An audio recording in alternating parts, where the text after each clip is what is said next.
Welcome to the second episode of People Don't Work Like That. Today I've got Vanessa from Channel Consultancy and with me to share a little bit about her story and to ask her some questions. Vanessa, tell me a little bit about your consultancy and your career. Yeah, we consult we just basically support small to medium-sized businesses and yeah. Awesome. And are you based in Tauranga? Yeah, so we're based in the Bay of Plenty, local here, but we've got clients sort of scattered around New Zealand, a couple of international ones over in Aussie and that, so yeah. Cool. And what kind of sectors do you like to work in? Have you got any favourites? I'd say I'd actually prefer to be in the mining sector, only because that's where all my practical experience is from, but I've just landed in construction, civil. What's the most unfiltered thing you've ever said at work? Did it blow up or did it pay off? There's probably two sides to that. One of my previous jobs, I really suffered with incredible burnout and fatigue. And right at the end, it was, to the point I would wake up, I wouldn't know what day it was or where I was or what I had even done the day before. I was suffering from short-term memory loss. It's pretty bad. Wow. Was this when you were in the mining industry? No. Went to the doctor, was like, something's wrong with me, came back to my workplace I was working with, and without essentially having any filter, because I was basically in fight or flight mode, struggling, I had to communicate that I was burnt out, fatigued from the role. Reference to a very successful person, that their successful business was a complete circus show. So quite an offensive thing to say to probably a successful person, where there was, a few friendships on the line that sort of got damaged by that. And anyway, it did probably blow up on my face in terms of, probably affected a few friendships, but jump forward now, I'm now sort of back working with them again. So it's on a full 360. So would you say during that time you weren't exactly supported when raising those concerns, and have they come back because they've got better perspective on what you were trying to tell them? Yeah, I think in a really muddled way, I sort of probably highlighted some core issues in the business. Yeah. And I think because it was sort of that being there, felt that, done that, they probably knew maybe some of the same challenges that they're facing now, probably not as extensive because the industry is probably not as fast paced nowadays, but it was a bit, I think I probably felt a bit more comfortable. So you'd say payoff? Yeah. Awesome. So if I gave you a redo button for one moment in your career or life, would you actually press it? I think there's always, we've always got hindsight or, that sort of factors in. But there's probably one time that I probably me and my partner at the time, we should have pursued a certain direction in our career. And I started studying a certificate in Australia, and I didn't finish it. Right. But I think the trajectory of my career, if I had have finished it and we had stayed in Australia, as opposed to moving back here, I wouldn't be here now. I'd be still in Australia. Okay. Yeah, so do you think that having qualifications and things is so much more weighted by, actual experience and things like that? Or do you think in New Zealand you can kind of afford to learn before you study, potentially? Yeah, I think from my background and where I'd come from previously, there was a lot of foundations laid in that qualification and experience that when I stepped into the New Zealand market, it was like, wow, New Zealand is really behind the time with a lot of practices.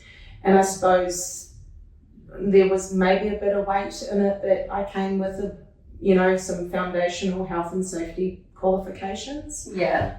In New Zealand, I think they're probably more inclined to throw people into the deep end and go, here's a health and safety role, and sort of go forth first.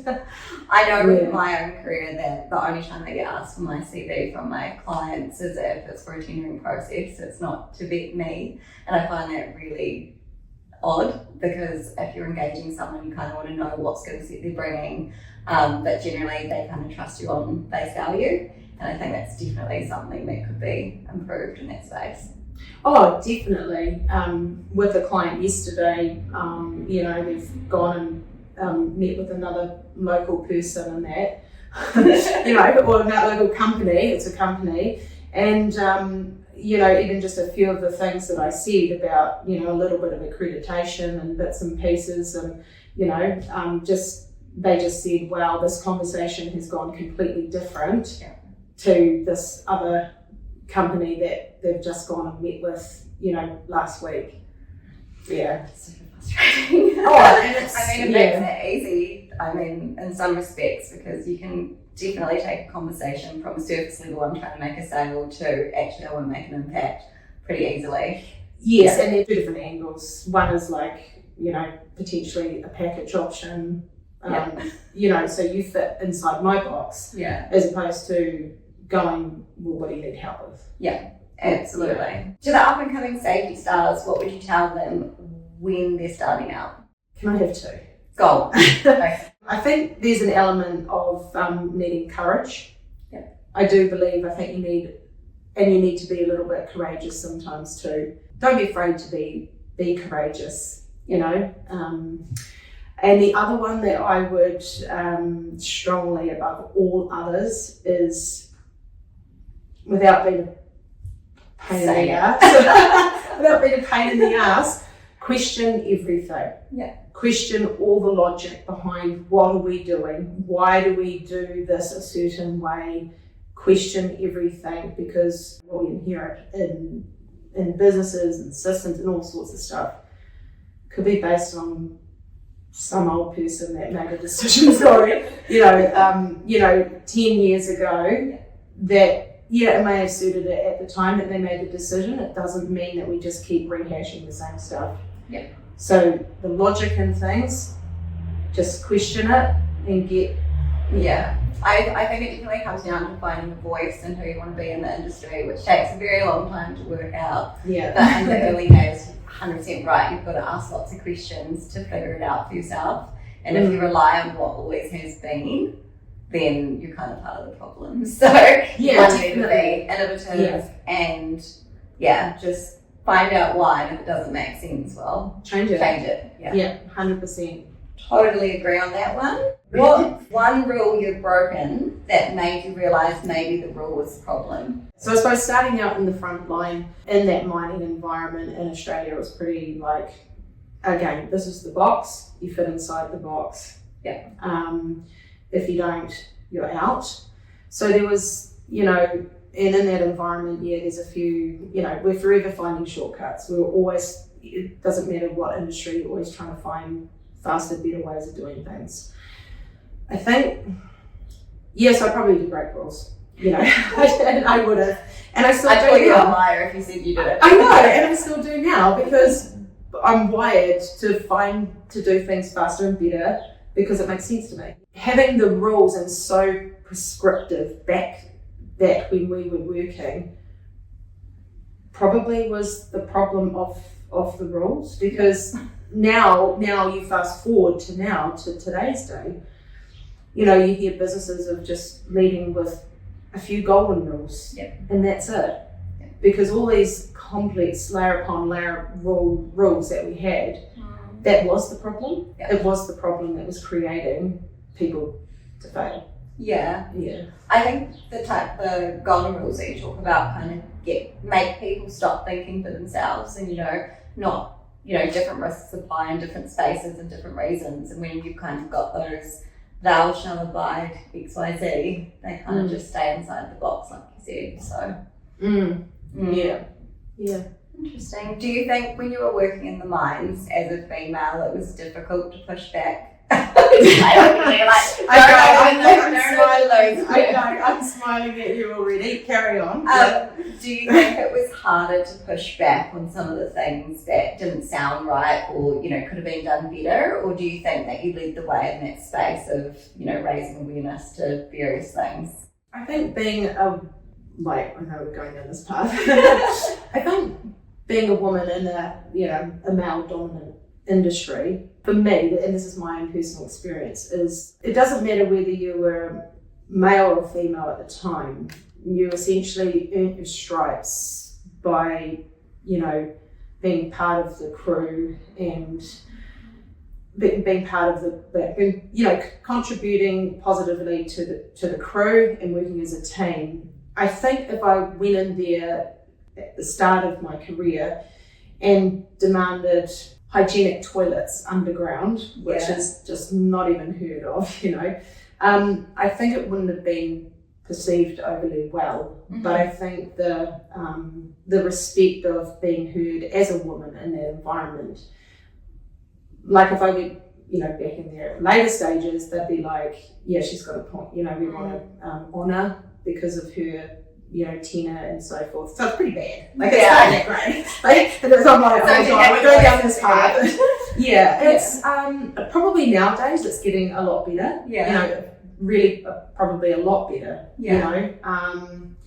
But back then, you kind of needed to sort of. Every time you say back then, I'm like, how old are we? I know. Sorry. No. Back in my day. I know.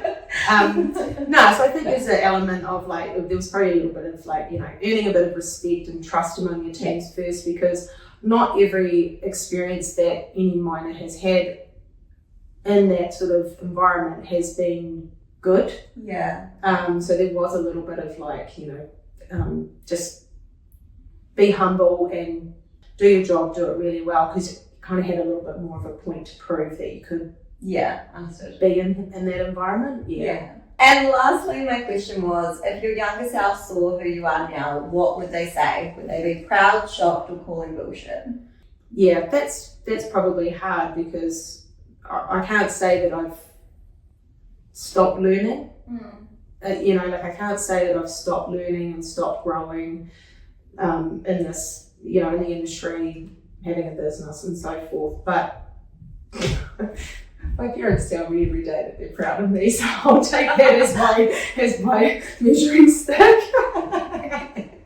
But I think you've clocked life. I know, and I've still got another hopefully 40 years to go. I don't know what they think of me then.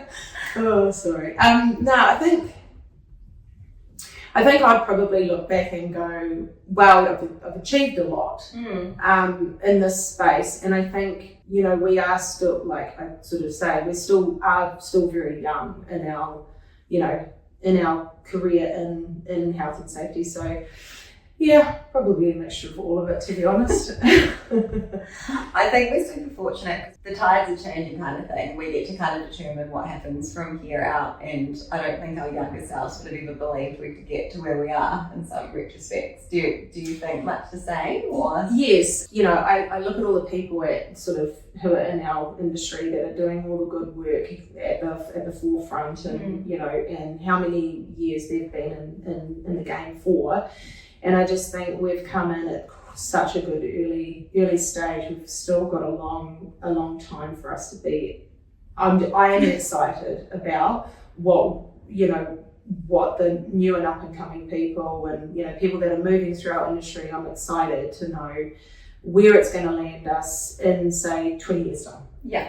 I agree. I think there's such a level of openness and opportunity for different viewpoints on different things, and you're kind of allowed to have it now a little bit. And so I guess all the people who are up and coming get to be influenced by people who get to have their own say or their own flavour, and I think that's what's making it so exciting. Even at a business level, it's giving, like what I've found, and even a conversation the other day, they're like, oh, what should we do here? And I was like, I just put it straight back on them, and I said, oh, why don't you ask your worker that's standing right here? I said, why don't you have the voice to sort of say how you want it to run? I'll back you, but I suppose it's just, there's a lot to go, but there's a lot of confidence in building for businesses to kind of go, you actually can have your own voice, even within your business, about how you want to do things and be confident with it. Exciting times, I think, all around, especially in health and safety and for business. Well, I think I'm going to wrap it up there. Would you like to add anything else? No, it's been pretty good. Actually, I'll ask you a question. Oh dear. If you did have anything to change in your career or life that you could go back and do, what would it be for you?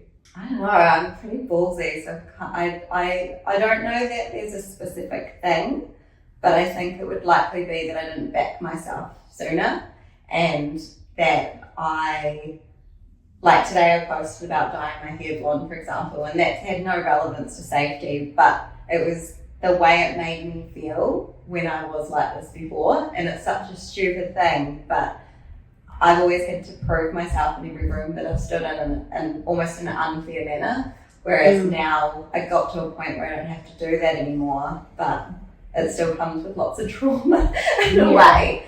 So I wish I'd just backed myself earlier and, didn't really care so much what other people thought, and I wish I knew what I knew now then. Do you think we're moving forward in the business world? Health is everything. Do you think that we have a gap of lack of confidence in what we're doing? Oh, absolutely. Like, I've got business owners and senior people messaging me privately because they won't say what they want to say in an open space, and it does bother me, but I also would never share that. Obviously they share what they say with me in confidence, and I would never breach that, but it does frustrate me, and I do regularly say, I'm like, share it, like, have an opinion, but I also understand that there's a fear of not winning contracts, there's fears of all sorts of things, and I've had a client come into me and say, oh, we're not sure if we can keep using you because you swear on LinkedIn. And I sat with it for a few days and I was like, oh, maybe I should tone it down. And then I went, fuck that. I am who I am, and if I have to lose people along the way to be authentic in myself, I think that holds way more value than one client, although they chose to say. But that's not the point. But yeah, I think staying true to yourself is the most important thing, and that you need confidence to be able to do that, even if you fake it to be naked. Yeah. Yeah. Cool. Well, thank you so much for coming on today. And if anyone's looking for health and safety consulting advice or services in the Bay of Plenty, Vanessa's your girl. Thank you for attending the People Don't Work Like That podcast, and I look forward to seeing you next week.